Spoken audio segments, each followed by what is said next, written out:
మీకోసంలో మనం చాలా రకాల బిర్యానీలు చాలా రకాల పులావ్లు చేసుకున్నాం. మనం వేరే ఫుడ్ వీడియోస్ చూసినప్పుడు కూడా బిర్యానీ చేసినప్పుడైనా పులావ్స్ చేసినప్పుడైనా ఏదైనా చిన్న వీడియో కనిపించగానే మనం అక్కడ ఆగిపోతాం. ఫుడ్ అనే వీడియోస్ అయినా సరే ఫుడ్కి సంబంధించింది ఏదైనా సరే ఒక ఎంటర్టైన్మెంట్గా అనిపిస్తుంది. అండ్ ఎంత బిజీగా ఉన్నా సరే ఫుడ్కి సంబంధించిన వీడియోలు చూస్తే ఒక్కసారి అక్కడ మనం పాజ్ ఇస్తాం, ఎందుకంటే అది ఫుడ్ కాబట్టి. అందులో బిర్యానీస్ పులావ్స్ ఎన్నిసార్లు చేసుకున్నా ప్రతి ఒక్క పులావ్ మనకి స్పెషల్గానే ఉంటుంది. అది దాల్ మోట్ పులావ్. మరి మెయిల్ ఎవరు రాసారో చూద్దామా? దానికన్నా ముందు షోలోకి వెళ్ళాలి కదా. హలో అండ్ వెల్కమ్ టు మీకోసం, నేను మిస్ స్వప్న.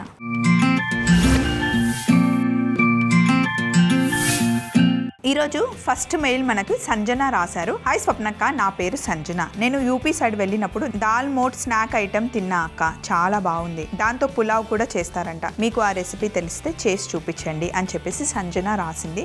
తప్పకుండా సంజన, మీరు అడిగినట్టుగా ఈరోజు దాల్ మోట్ పులావ్ చేద్దాం. మామూలుగా దాల్ మోట్ మనం ఎప్పుడూ మిక్చర్ లాగా తెచ్చుకొని తింటాం, చాలా టేస్టీగా ఉంటుందండి, తింటూ ఉంటే వెళ్తూనే ఉంటుంది. దాంతో ఈరోజు మనం పులావ్ చేయబోతున్నాం అనమాట. మరి కావాల్సిన పదార్థాలు పెట్టేసుకుందాం.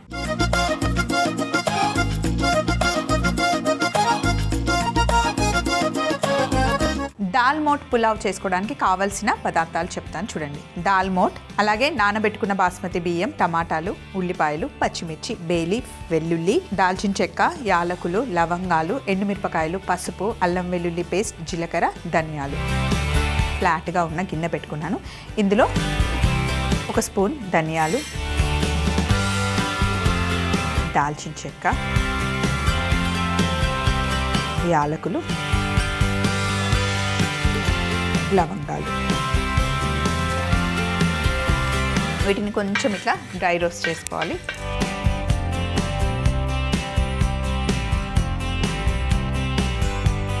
అలాగే కాస్త ఎండుమిరపకాయలు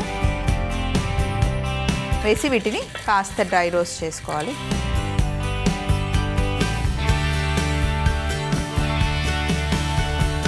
ఇలా డ్రై రోస్ట్ చేసుకున్న దాన్ని మిక్సీ జార్లోకి తీసుకోవాలి. ఇప్పుడు ఇదే వేడి గిన్నెలో నూనె వేసుకుందాం. 3 టేబుల్ స్పూన్ల నూనె వేసాను. బిర్యానీ ఆకు, అలాగే ఇందులో కాస్త జీలకర్ర వేసి కాస్త ఇది వేగాలి. జీలకర్ర వేగిన తర్వాత ఇప్పుడు ఇందులో పొడువుగా కట్ చేసి పెట్టుకున్న పచ్చిమిర్చి, అల్లం వెల్లుల్లి పేస్ట్ వేసిన మనం వెల్లుల్లి ఇలా క్రష్ చేసి వేసేసుకుంటున్నాం అన్నమాట. క్రష్ చేసుకొని జస్ట్ ప్రెస్ చేస్తున్నాను అంతే. దీన్ని మనం నూనెలో వేసేసుకోవాలి. ఒకసారి వేయించుకుందాం.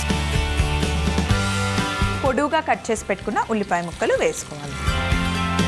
ఉల్లిపాయలు కొంతమంది అన్నిటికీ ఒకేలా కట్ చేస్తారండి. పులావ్ చేసేటప్పుడు ఎప్పుడైనా సరే ఇలా పొడువుగా కట్ చేసుకోవాలి.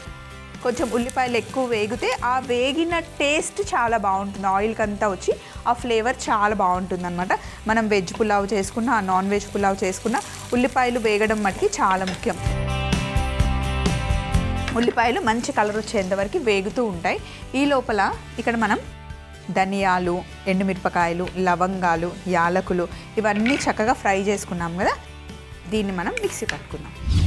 ఇలా చక్కగా మిక్సీ పట్టుకోవాలి. అలాగే ఇక్కడ ఉల్లిపాయలు కూడా వేగాయండి. ఇప్పుడు మనం ఇందులో ఒక చిన్న స్పూను అల్లం వెల్లుల్లి పేస్ట్ కొంచెమే వేసుకోవాలి. అలాగే ఇందులో కాస్త పసుపు కూడా యాడ్ చేసుకోవాలి.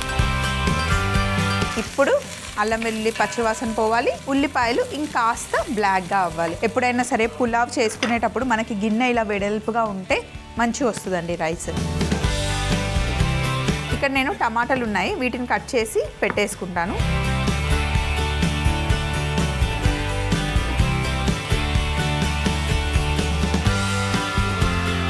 ఇప్పుడు ముందుగానే మనం నానబెట్టుకున్న దాల్ మోట్ వేసేసుకోవాలి. వేసి ఇవి తాలింపులో కాస్త వేగాలి. ఇందులో వెల్లుల్లి క్రష్ చేసేసాం, అల్లం వెల్లుల్లి వేసాం. ఇప్పుడు మూత పెట్టి ఒక 2 నిమిషాలు వేగనిద్దాం. దాల్ మోట్ తాలింపులో వేగాలి. వేగిన తర్వాత ఇప్పుడు ఇందులో మనం తయారు చేసుకున్న మసాలా వేసేసుకోవాలి. మళ్ళీ మసాలాలో ఆ పప్పు వేగాలి. అప్పుడే ఆ మసాలా ఫ్లేవర్ అంతా పప్పుకు పట్టుకుంటుంది. ఇలా వేయించుతుంటేనే అసలు గుమ గుమ గుమలాడిపోతుందండి. ఇప్పుడు మనం రైస్కి సరిపడా ఉప్పు కూడా ఇందులోనే వేసేసుకుంటున్నాం.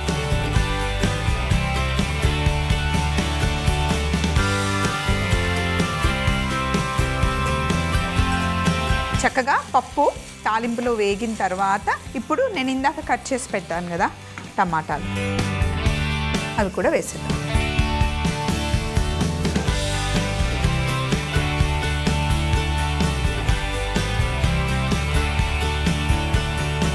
టమాటాలు వేసి మూత పెట్టి ఒక 2 నిమిషాలు మగ్గనివ్వాలి.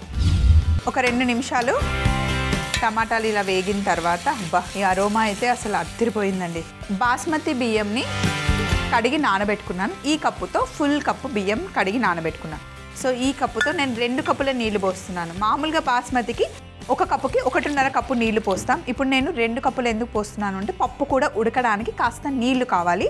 సో అందుకని 2 కప్పుల నీళ్లు వేస్తున్నాను అన్నమాట. నీళ్లు వేసి ఒకసారి మొత్తం కలిపి మూత పెట్టి నీళ్లు బాగా మరగనివ్వాలి. నీళ్లు మరిగిన తర్వాతనే మనం రైస్ వేయాలి. నీళ్ళు ఇలా మరగాలి. నీళ్లు మరుగుతూ ఉన్నాయి. ఇప్పుడు రైస్ వేసేసుకోవాలి, నానబెట్టుకున్న బియ్యం. అయితే మీరు ఈ నీళ్ళని టేస్ట్ చేస్తే కనుక ఉప్పు కరెక్ట్గా ఉంటే పర్ఫెక్ట్గా ఉప్పు సరిపోతుంది. నీళ్లు చప్పగా ఉంటే ఉప్పు సరిపోనట్టు చూసి వేసుకోవాలి. కొంచెం మనకి ఉప్పు తగులుతూ ఉండాలి నీళ్ళు, అప్పుడే పర్ఫెక్ట్గా అవుతుంది రైస్ ఎప్పుడైనా. సో ఇప్పుడు మనం మూత పెట్టేసి 20 నిమిషాలు మనం ఉడికించుకుంటే కనుక దాల్ మోట్ పులావ్ రెడీ అవుతుంది. మరి వెయిట్ చేద్దాం. 20 నిమిషాల తర్వాత నేను స్టవ్ ఆఫ్ చేశాను. ఇప్పుడు చూడండి పర్ఫెక్ట్గా కుక్ అయిపోయింది. ఫ్లేవర్ అయితే అదిరిపోయింది అసలు. బౌల్లోకి తీసుకుందాం. ఎక్కడ అంటుకోలేదు, పర్ఫెక్ట్గా వచ్చింది.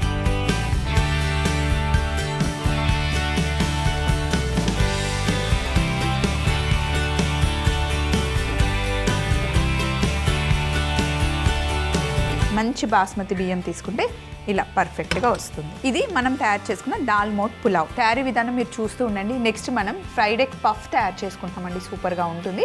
మరి కావాల్సిన మెయిల్ ఫస్ట్ చదువుదాం. దాల్ మోట్ పులావ్ తయారీ విధానం. ముందుగా బాండీలో ధనియాలు, దాల్చిన చెక్క, యాలకులు, లవంగాలు, ఎండుమిరపకాయలు వేసి డ్రై రోస్ట్ చేసుకొని మిక్సీ జార్లో వేసి పొడి చేసి పక్కన పెట్టుకోవాలి. ఇప్పుడు అదే వేడి బాండీలో కాస్త నూనె వేసి బిర్యానీ ఆకు, జీలకర్ర, పచ్చిమిర్చి వేసి వేగుతూ ఉన్నప్పుడే వెల్లుల్లిని క్రష్ చేసుకొని నూనెలో వేసుకొని వేయించుకోవాలి.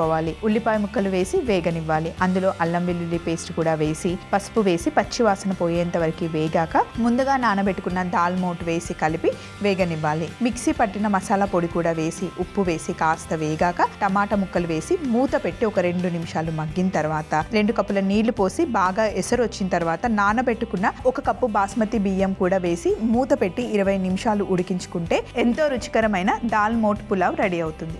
నెక్స్ట్ రెసిపీ మనం ఫ్రైడ్ ఎగ్ పఫ్ తయారు చేసుకుంటున్నాం. హాయ్ స్వప్న గారు, ఎలా ఉన్నారండి? నా పేరు సరోజ. నేను కాకినాడ నుండి మెయిల్ చేస్తున్నా. మా పిల్లలకి నేను ఇంట్లో ఎగ్ పఫ్ చేయాలి అనుకుంటున్నానండి. ఎట్లా చేయాలి? రెగ్యులర్ పఫ్ కాకుండా ఫ్రైడ్ ఎగ్ పఫ్ చేయండి అని చెప్పేసి మనకి మెయిల్ రాశారు. తప్పకుండా అండి, మనం ఎప్పుడు బేక్ చేసిన పఫే చేసాం కానీ ఫ్రై చేసిన పఫ్ ఇప్పటివరకు చేయలేదు. సో ఈరోజు ఫ్రైడ్ ఎగ్ పఫ్ తయారు చేసుకుందాం. మరి కావాల్సిన పదార్థాలు పెట్టుకుందాం.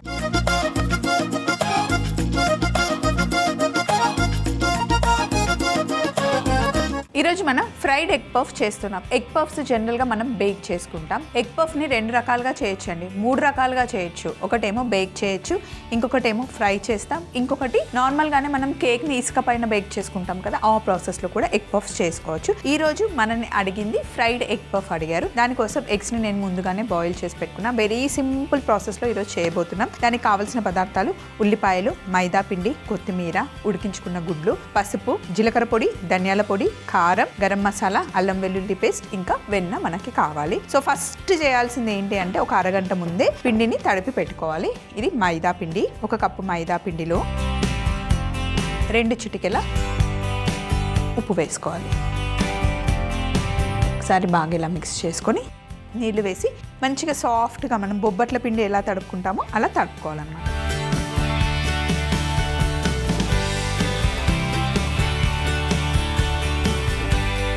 సేమ్ మనం బొబ్బర్ల పిండికి ఎంత సాఫ్ట్గా తడుపుకుంటామో సాఫ్ట్గా తడుపుకోవాలి. ఇందులో మనం ఏం వేయలేదు, మైదా పిండి, ఉప్పు, నీళ్ళు పోసి చక్కగా సాఫ్ట్గా తడుపుకోవాలి.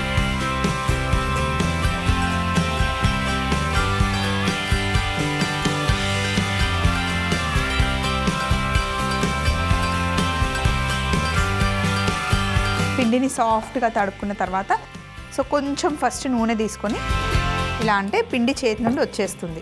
ఇలా మంచి ఫస్ట్ ఒక బాల్ లాగా చేసుకోవాలి.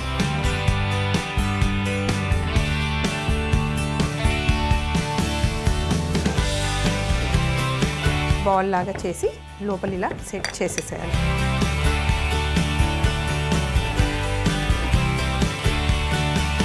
ఇప్పుడు కంప్లీట్గా ఆయిల్ వేసేయాలి. పిండి నూనెలో నానాలి. ఈ ఆయిల్ని మళ్ళీ తర్వాత మనం వాడుకోవచ్చు. జస్ట్ పిండి డ్రై అవ్వకుండా కంప్లీట్గా నూనెలో అలా నానాలన్నమాట. ఇలా చేసిన తర్వాత అరగంట పక్కన పెట్టేసుకోవాలి. ముందే చేసి పెట్టేసుకున్నానండి, ఎందుకంటే మనకి అరగంట టైం ఉండదు కాబట్టి ముందే ఇలా నానబెట్టేసుకున్నాను. సేమ్ ఇలాగే తడిపి పెట్టుకున్న పిండి. దీంతో మనం ఫ్రైడ్ ఎగ్ పఫ్ తయారు చేసుకున్నాం. దీన్ని పక్కన పెట్టేస్తాం. ఒకసారి హ్యాండ్ వాష్ చేసుకొని మిగతా ప్రాసెస్కి వెళ్దాం. ఇప్పుడు పొయ్యి మీద మనం ఒక ప్యాన్ పెట్టుకుందాం. స్టవ్ ఆన్ చేసి ఈ ప్యాన్లో మనం కొద్దిగా బటర్ వేసుకుందాం.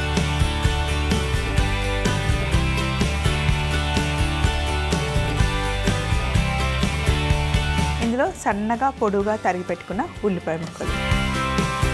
సింపుల్ కర్రీ చేసుకోవాలి మనం. ఇప్పుడు రెగ్యులర్గా మీరు బేక్ చేసే ఎగ్ పఫ్కి అయినా సరే ఇదే సింపుల్ కర్రీ. ఇది బేసిక్ కర్రీ అండి. దీన్ని ఈ కర్రీ చేసేసుకున్న తర్వాత మీరు ఎగ్ పఫ్ చేసుకోవచ్చు, పన్నీర్ పఫ్ చేసుకోవచ్చు, ఏదైనా కూడా ఇది బేసిక్ కర్రీ అన్నమాట. సో ఇందులో కొద్దిగా ఉప్పు వేద్దాం.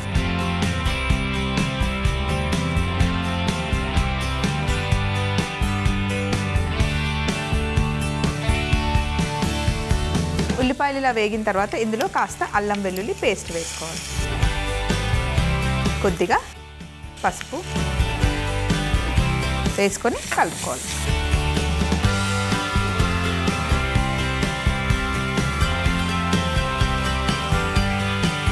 కొంచెం మసాలాలు వేసే ముందు అల్లం వెల్లుల్లి పేస్ట్ పచ్చి వాసన పోవాలి, అప్పటి వరకు వేగనివ్వాలి.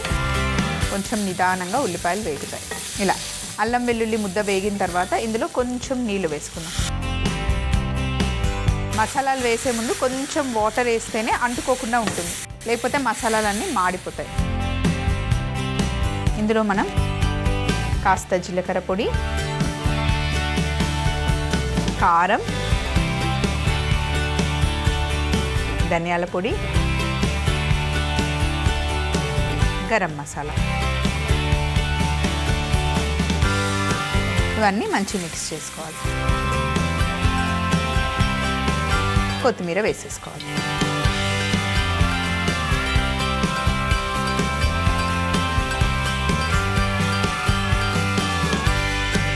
ఒకసారి బాగా మిక్స్ చేసేసి దీన్ని పక్కన పెట్టేద్దాం. కర్రీ రెడీ అయిపోయింది. మీరు ఒకసారి కావాలి అంటే టేస్ట్ కూడా చూసేసుకోవచ్చు ఎలా ఉంది. మీకు ఉప్పు కారం సరిపోకపోతే ఇప్పుడు అడ్జస్ట్ చేసుకోవచ్చు. సో ఇప్పుడు పిండి రెడీగా ఉంది కదా, ఇప్పుడు పిండి తీసుకుందాం. దీన్ని మనం 4 పీసెస్ కట్ చేసుకుందాం, అంటే 4 పఫ్స్ చేస్తున్నాం.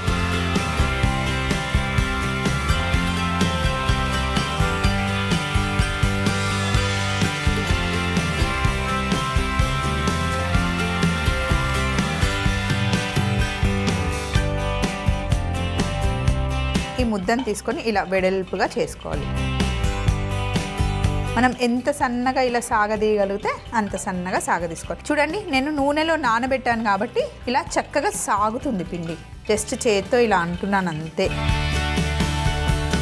దీనికి ఒకటే పర్ఫెక్ట్ షేప్ రావాలని ఏం లేదు, మనం ఎలాగో ఫోల్డింగ్స్ ఇస్తాం.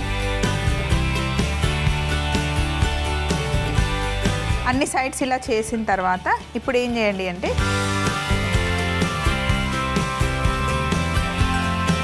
అండ్ దీన్ని ఇలా సాగదీసి ఫోల్డ్ చేయాలి. మళ్ళీ ఇలా సాగదీసి ఫోల్డ్ చేయాలి. చేసిన తర్వాత సో ఇక్కడ ఎగ్ని నేను కట్ చేసి పెట్టుకుంటున్నాను. 4 పఫ్స్ చేస్తున్నాం కాబట్టి 4 ఎగ్స్. సో 4 ఎగ్స్ కట్ చేశాను కదా, ఇలాగే అన్ని షీట్స్ ఫస్ట్ చేసేసుకున్నాం.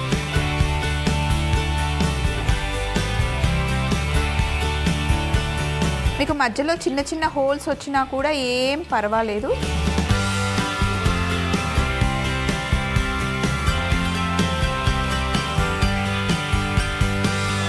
సైడ్స్ చేసుకున్న తర్వాత దీన్ని ఇలా లాగుతూ ఫోల్డ్ చేయండి.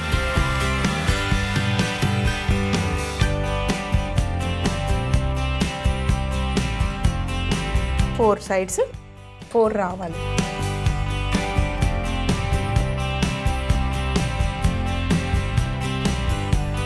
మనం తయారు చేసుకున్న కర్రీని మిడిల్లో పెట్టేసుకుందాం.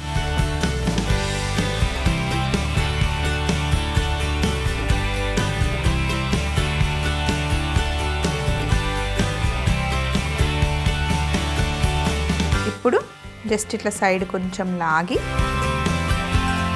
ఎగ్ని మధ్యలో పెట్టి పైన బ్రష్తోని ఇలా అద్దాలి, జస్ట్ వాటర్తోనే.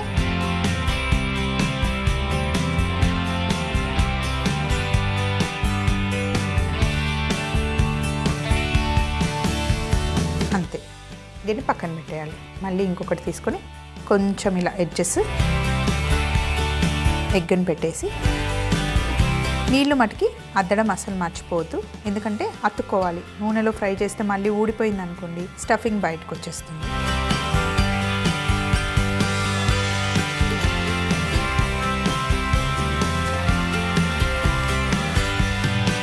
అన్నీ రెడీ చేసి పెట్టేసుకున్నాం కదా, డీప్ ఫ్రై చేసుకోవడమే.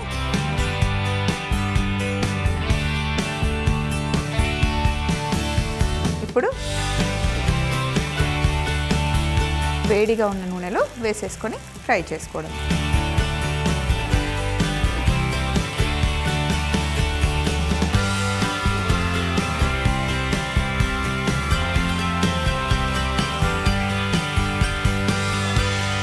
ఒకవైపు మంచి కాలిన తర్వాత రెండో వైపు తిప్పుకోవాలి. అయితే కొంచెం చిన్న మంటలో ఎక్కువసేపు ఫ్రై చేసుకోవాలి, ఎందుకంటే చాలా లావుగా ఉంటుంది కదా, లోపల కూడా మనం అన్ని ఫోల్డింగ్స్ పెట్టాం కాబట్టి చిన్న మంటలో మెల్లిగా ఫ్రై చేసుకోవాలి.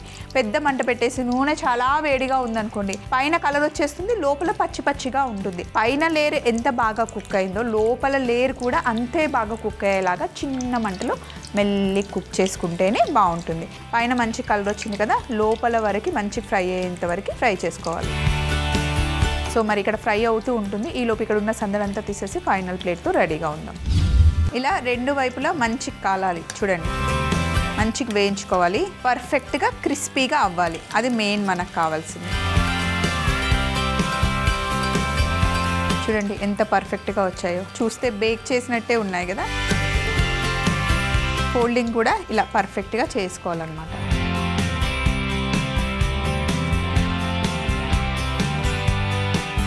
మనం ఫోల్డ్ చేసుకునేటప్పుడు ఎక్కువ ఓపెన్ ఉండకూడదు, అప్పుడు మసాలా మాడిపోతుంది, ఎందుకంటే మనం ఎక్కువసేపు ఫ్రై చేస్తాం కదా, సో మసాలా మాడిపోయే ఛాన్స్ ఉంది.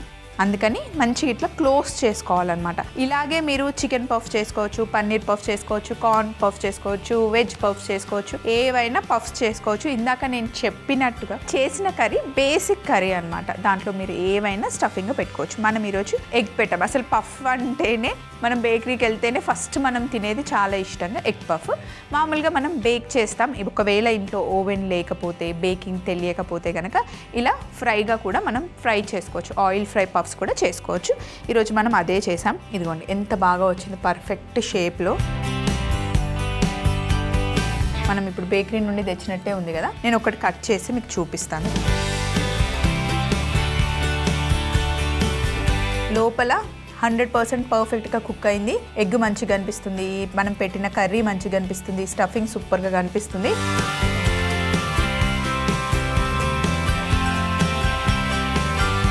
ఫ్రైడ్ ఎగ్ పఫ్ తయారైపోయింది. మరొకసారి మీరు తయారీ విధానం చూస్తూ ఉండండి. ముందు మనం చేసి పెట్టుకున్న దాల్ మోట్ పులావ్ కూడా తెచ్చుకుందాం. ఫ్రైడ్ ఎగ్ పఫ్ తయారీ విధానం: ముందుగా ఒక బౌల్ మైదా పిండిలో కాస్త ఉప్పు వేసి నీళ్లు పోసి సాఫ్ట్గా తడుపుకొని కాస్త నూనె వేసి ఒకసారి కలిపి ఫుల్లుగా నూనె పోసి ఇలా ఒక 20 నిమిషాలు నానబెట్టుకోవాలి. ఒక ప్యాన్ పెట్టుకొని ఇందులో కాస్త బటర్ వేడయ్యాక ఉల్లిపాయ ముక్కలు వేసి ఉప్పు వేసి పచ్చివాసన పోయిన తర్వాత అల్లం వెల్లుల్లి ముద్ద వేసి పసుపు వేసి కాస్త పచ్చివాసన పోయేంత వరకు వేగాక కొంచెం నీళ్లు పోసి జీలకర్ర పొడి, కారప్పొడి, ధనియాల పొడి, గరం మసాలా పొడి వేసి బాగా కలుపుకొని కొత్తిమీర కూడా వేసి స్టవ్ ఆఫ్ చేసి పక్కన పెట్టుకోవాలి. ఇప్పుడు నూనెలో నానబెట్టుకున్న పిండిని తీసి 4 ముక్కలుగా కట్ చేసుకొని చేతి సహాయంతో ఇలా పల్చగా చేసుకున్న తర్వాత మధ్యలోకి కనిపిస్తున్న విధంగా ఫోల్డ్ చేసుకుని ముందుగా మనం తయారు చేసి పెట్టుకున్న కర్రీ పెట్టి బాయిల్ చేసి కట్ చేసుకున్న ఎగ్ని పెట్టి పైనుండి ఇలా ఫోల్డ్ చేసుకుని వేడిగా ఉన్న నూనెలో మంచి కలర్ వచ్చేంత వరకు చిన్న మంటలో మెల్లిగా ఫ్రై చేసుకొని బయటికి తీసుకుంటే ఫ్రైడ్ ఎగ్ పఫ్ రెడీ అవుతుంది.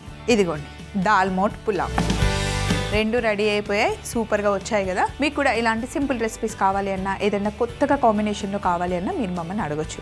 మరి మా అడ్రస్ని నోట్ చేసుకోండి. ETV Abhiruchi channel, SP3 building, Eenadu television private limited, Ramoji film city, Hyderabad 501512. మీరు మెయిల్ చేయాలంటే మా ఈమెయిల్ ID meekosam@mallemala.com. మళ్ళీ సరికొత్త రెసిపీతో సరికొత్త ఎపిసోడ్లో మీకోసంలో కలుసుకుందాం. Take care. బాయ్.